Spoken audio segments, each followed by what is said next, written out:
Hello जी, नमस्कार। Welcome to D five education. मैं अजय सर आज आपके लिए झारखंड सचिवालय सहायक परीक्षा 2023 के लिए कंप्यूटर में जो आपको 20 मार्क दिलाएगा, ठीक है, उस कंप्यूटर का आज सेट 6 लेके आ गया हूं, सेट 6 लेकर के आ गया हूं।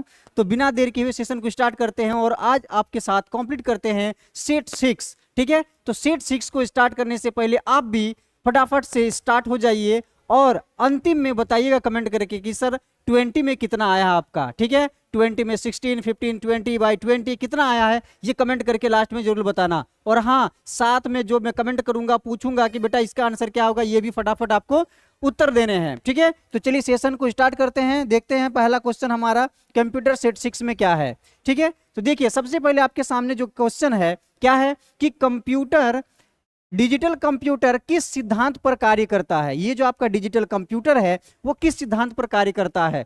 गणना के सिद्धांत पर, मापन के सिद्धांत पर, विद्युत के सिद्धांत पर, या फिर लॉजिकल सिद्धांत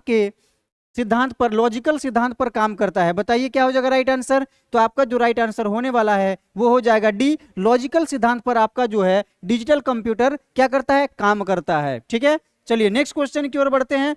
नेक्स्ट क्वेश्चन आपके सामने है कि कौन सा कंप्यूटर का घटक नहीं है, इसमें से जो है वो कौन सा कंप्यूटर का अंग नहीं है? Input unit, output unit, memory unit या फिर बेसिक यूनिट। तो इसमें से एक जो होगा वो कंप्यूटर का जो है आपका घटक नहीं होगा। तो आपका जो राइट आंसर हो जाएगा वो हो जाएगा डी, बेसिक यूनिट जो है कंप्यूटर का क्या घटक यानी भाग नहीं है। ठीक है, चलिए नेक्स्ट क्वेश्चन की ओर बढ़ते हैं। अगला क्वेश्चन आपके सामने है कि निम्न में से ई प्रोम क्या है? ई प्रोम का पूरा नाम क्या है? क्या है? ई प्रोम। ठीक है, ई प्रोम।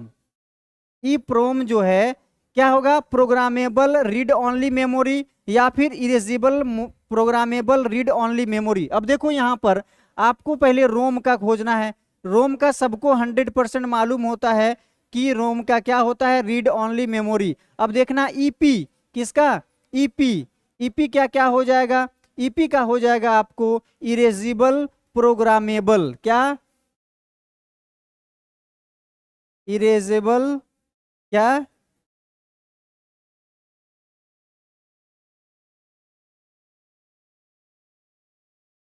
Erasable programmable read only memory. इधर क्या हो जाएगा? आरओएम का रीड ओनली मेमोरी। तो आपका जो राइट आंसर होगा वो erasable programmable read only memory होगा, याद रखो। ठीक है, ये आपका जो है वीबीआई क्वेश्चन में से है, ये आपका एग्जाम में देखने को मिल सकता है। ठीक है, चलिए नेक्स्ट क्वेश्चन की ओर बढ़ते हैं। नेक्स्ट क्वेश्चन है कि एक छोटा सा चित्र जो कंप्यूटर स्क्रीन पर किसी प्रोग्राम या शॉर्टकट का प्रतिनिधित्व करता है, आपके मोबाइल का बात करें या फिर कंप्यूटर का बात करें, एक छोटा सा जो है चीज है जिसका जो प्रोग्राम या फिर किसी शॉर्टकट का जो प्रतिनिधित्व करता है वो क्या कहलाता है? आप बताइए, जो आपका मोबाइल में एक छोटा सा चीज होता है जो कि उस प्रोग्राम या शॉर्टकट को क्या करता है, डिनोट करता है, प्रतिनिधित्व करता है, वो क्या कहलाता है? तो बेटा वो कहलाता है आपका आइकन कहलाता है। क्या कहलाता है? आइकन कहलाता है। ठीक है, चलो नेक्स्ट क्वेश्चन की ओर देखते हैं। अगला क्वेश्चन आपके सामने है कि निम्न में से निर्गत युक्ति यानी आउटपुट डिवाइस इसमें से कौन है? आपको छांटना है। क्या? आउटपुट डिवाइस को आपको छांटना है। तो LCD monitor, LED monitor, CRT monitor या फिर ये सभी। तो इसमें से क्या करना है? सॉरी, निम्न में से निर्गत युक्ति आउटपुट डिवाइस है, इसमें कौन जो है आपका आउटपुट डिवाइस है? कौन आउटपुट डिवाइस है? तो बेटा इसमें से जो है ये भी आउटपुट डिवाइस है, ये भी आउटपुट डिवाइस है, ये भी जो है आपका आउटपुट डिवाइस है। जब ये तीनों आपका आउटपुट डिवाइस है तो आपका जो चौथा दिया हुआ है क्या? ये सभी। तो राइट आंसर क्या हो जाएगा? डी, ये सभी। क्यों? क्योंकि ये सभी जो है तीनों का तीनों क्या है? आउटपुट डिवाइस है। ठीक है, चलिए नेक्स्ट क्वेश्चन की ओर बढ़ते हैं।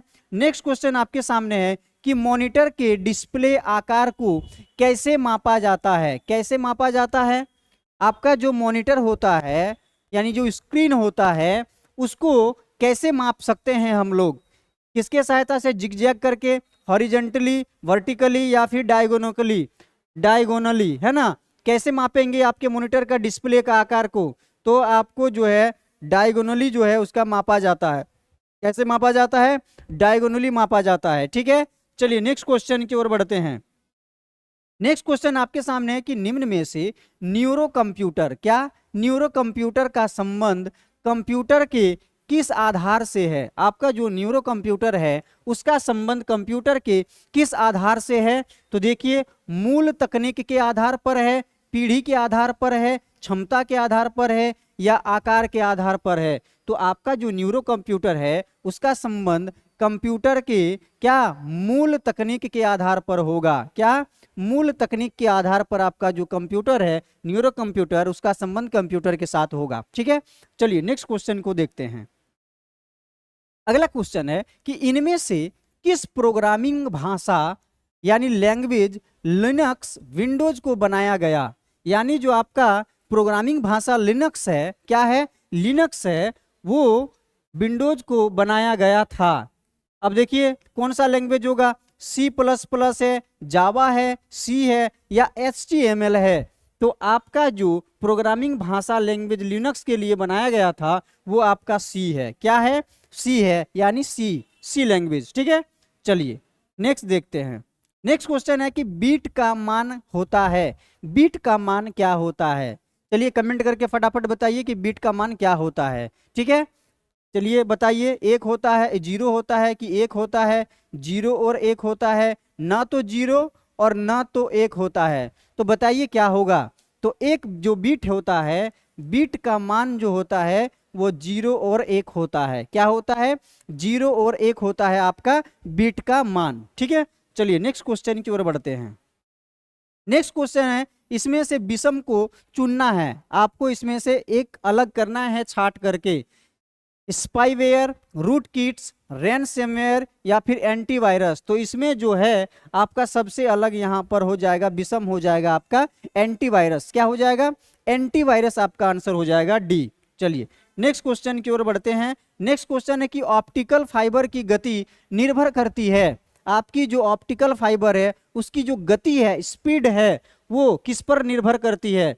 तो यहाँ पर दिया है numbers of photon, dispersion, alternation या फिर ऑल ऑफ द अबव, यानी फोटोन की संख्या, फैलाव, छीनन या फिर उपरोक्त सभी। तो आपका जो क्या ऑप्टिकल फाइबर है उसका गति निर्भर करता है किस पर?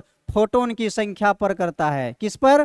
फोटोन की संख्या पर। तो राइट आंसर क्या हो जाएगा आपका? राइट आंसर हो जाएगा ए, नंबर ऑफ फोटोन। ठीक है, यानी फोटोन की संख्या पर जो है इनका फाइबर की गति निर्भर करती है। ठीक है, चलिए नेक्स्ट क्वेश्चन की ओर बढ़ते हैं। नेक्स्ट क्वेश्चन आपके सामने है, अगला है कि W3C इसका प्रतीक क्या है? अब W3C इसे देखो, यानी W3 का मतलब है WWC। क्या? WWC, ये जो आपका क्या W3C यही है। ठीक है, ये जो WWWC है यानी 3W, इसका प्रतीक क्या हो जाएगा? तो world wide web consortium, world wide web community, world wide web site consortium या फिर world wide web site community. तो देखो ये जो WWW होता है यानी 3W जो होता है, W3 होता है, उसका तो कॉमन है वर्ल्ड वाइड वेब, ये तो 3 होता ही वर्ल्ड वाइड वेब, ये तो क्लियर है। अब यहां पर बच गया सी, तो हो जाएगा कॉन्सोर्टियम। क्या हो जाएगा? कॉन्सोर्टियम, यानी आपका जो राइट आंसर होगा ए होगा कि W3AC का जो प्रतीक होगा वो वर्ल्ड वाइड वेब कॉन्सोर्टियम होगा। ठीक है, चलिए नेक्स्ट क्वेश्चन की ओर बढ़ते हैं। नेक्स्ट क्वेश्चन आपके सामने है कि आपके ईमेल खाते को होस्ट करने वाले कंप्यूटर को क्या कहते हैं? आपके जो ईमेल होता है उसको होस्ट करने वाले कंप्यूटर को क्या कहते हैं? होस्ट कहते हैं, ईमेल क्लाइंट कहते हैं, ईमेल सर्वर कहते हैं, या लिस्ट व सर्व कहते हैं। तो आपका जो ईमेल होता है, ईमेल खाता होता है, उसको होस्ट करने के वाले जो कंप्यूटर होता है उसको हम लोग कहते हैं ईमेल सर्वर। क्या कहते हैं? Email server. याद रखो बेटा, ईमेल सर्वर। चलो नेक्स्ट क्वेश्चन की ओर बढ़ते हैं। नेक्स्ट क्वेश्चन आपके सामने है कि माइक्रोसॉफ्ट एज्योर एक है कंप्यूटिंग सेवा है। कैसा कंप्यूटिंग सेवा है? डिस्ट्रीब्यूटेड है, सिस्टमिक है, हाई हाइपरसोनिक है, क्लाउड है, हाई परफॉर्मेंस का है या फिर क्लाउड का है? तो आपका जो माइक्रोसॉफ्ट एज्योर है वो एक क्या है? वो एक क्लाउड कंप्यूटिंग सेवा है। क्या है? एक क्लाउड कंप्यूटिंग सेवा है आपका क्या माइक्रोसॉफ्ट एज्योर जो है वो एक क्या है, क्लाउड कंप्यूटिंग सेवा है। ठीक है, चलो नेक्स्ट क्वेश्चन की ओर बढ़ते हैं। नेक्स्ट क्वेश्चन आपके सामने है कि निम्न में कौन सिस्टम सॉफ्टवेयर नहीं है। इसमें से आपको क्या करना है, सिस्टम सॉफ्टवेयर को छांटना है। किसको छांटना है, सिस्टम सॉफ्टवेयर को। तो ऑरेकल है, माइक्रोसॉफ्ट है, एक्सक्यूएल है या फिर कोबोल है। बेटा इसमें से आपको क्या करना है, सॉफ्टवेयर नहीं है, यानी आपको इसमें से क्या करना है, एक जो है वो सॉफ्टवेयर नहीं है उसको छांटना है। अब हम बात करें तो ऑरेकल का बात करें, माइक्रोसॉफ्ट का बात करें, एक्सक्यूएल का बात करें या फिर कोबोल का बात करें, तो आपका जो क्या है, आपका हो गया, सॉरी, आपका हो गया ऑरेकल हो गया, उसके बाद हो गया माइक्रोसॉफ्ट, क्या माइक्रोसॉफ्ट हो गया, माइक्रोसॉफ्ट, और उसके बाद एसक्यूएल, क्या है एसक्यूएल। ये बेटा तीनों जो है वो क्या है, डीबीएमएस, क्या डीबीएमएस सॉफ्टवेयर है, क्या है सॉफ्टवेयर है। ये आपका डीबीएमएस सॉफ्टवेयर है, क्या यानी data based management system software है। यानी ये जो तीनों है, ऑरेकल का बात करो, चाहे माइक्रोसॉफ्ट का बात करो, चाहे एक्सक्यूएल का बात करें, ये तीनों ही आपका जो क्या है, एक डीबीएमएस सॉफ्टवेयर है, अर्थात डेटा बेस्ड मैनेजमेंट सिस्टम का सॉफ्टवेयर है। तो इसमें से एक बच गया आपका कोबोल। कोबोल जो है वो सॉफ्टवेयर नहीं है, तो आपका राइट आंसर क्या हो जाएगा, कोबोल। कोबोल एक क्या है, कोबोल एक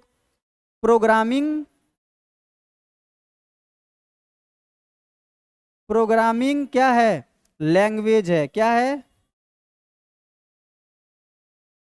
प्रोग्रामिंग लैंग्वेज है। क्या आपका जो ओरेकल हो गया, माइक्रोसॉफ्ट हो गया या एक्सक्यूएल हो गया, ये सारा क्या है, डीबीएमएस, क्या है